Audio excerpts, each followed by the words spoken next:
দরুদ শরীফ এমন একটি আমল যা দ্বারা মানুষ দুনিয়া ও আখিরাতে অফুরন্ত কল্যাণ লাভ করতে পারে। রাসূলুল্লাহ সাল্লাল্লাহু আলাইহি সাল্লামের প্রতি দরুদ পাঠ করা মানে তাকে ভালোবাসা, তার অনুসরণ করা এবং আল্লাহ তাআলার অনুগ্রহ লাভের আশা করা। হাদিসে বর্ণিত হয়েছে যে, যে ব্যক্তি একবার দরুদ পাঠ করে, আল্লাহ তাআলা তাকে 10টি রহমত দান করেন, 10টি পাপ মোচন করেন এবং তার জন্য 10টি মর্যাদা বৃদ্ধি করেন।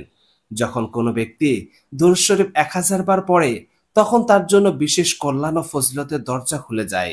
যে ব্যক্তি দিনে 1000 বার দরুদ শরীফ পাঠ করবে, সে মৃত্যুর সময় জান্নাতে নিজের স্থান দেখে মৃত্যুবরণ করবে। 1000 বার দরুদ পাঠ করে দোয়া কবুলের গল্পটি এক ভাই শোনাচ্ছিলেন, যিনি একসময় নামাজহীন গাফেল জীবনে ডুবেছিলেন। তিনি বলেন, আমি 5 ওয়াক্ত নামাজ ঠিকমতো পড়তাম না, দিন নিয়ে ভাবনাও ছিল না, জীবনে শুধু হতাশায় ছিল। চাকরি নেই, সংসারে টানাপোড়েন, আত্মীয়দের কাছে অপমান, সব মিলে হতাশার অতল গভীরে ডুবে যাচ্ছিলাম। একদিন হঠাৎ করে ইউটিউবে দরুদের ফজিলত নিয়ে একটি লেকচার দেখি। ফজিলত দেখে নিয়ত করলাম একবার চেষ্টা করে দেখি। আমি ঠিক করলাম প্রতিদিন 1000 বার দরুদ পড়ব 40 দিন পর্যন্ত।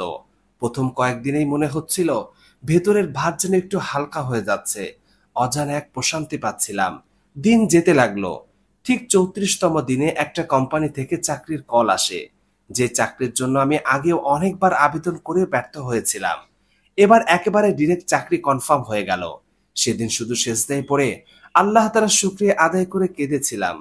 দরুদের বরকতে আল্লাহ তাআলা আমার জন্য অসম্ভবকে সম্ভব করে দিয়েছিলেন। আল্লাহ তাআলা দরুদকে আমার জন্য হিদায়াতের দরজা বানিয়ে দিয়েছেন।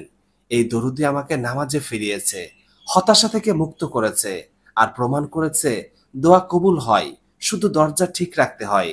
আজও আমি 1000 বার দরুদ পড়ি, তবে আর কোনো চাওয়ার জন্য নয়, বরং আল্লাহ তাআলার ভালোবাসার জন্য।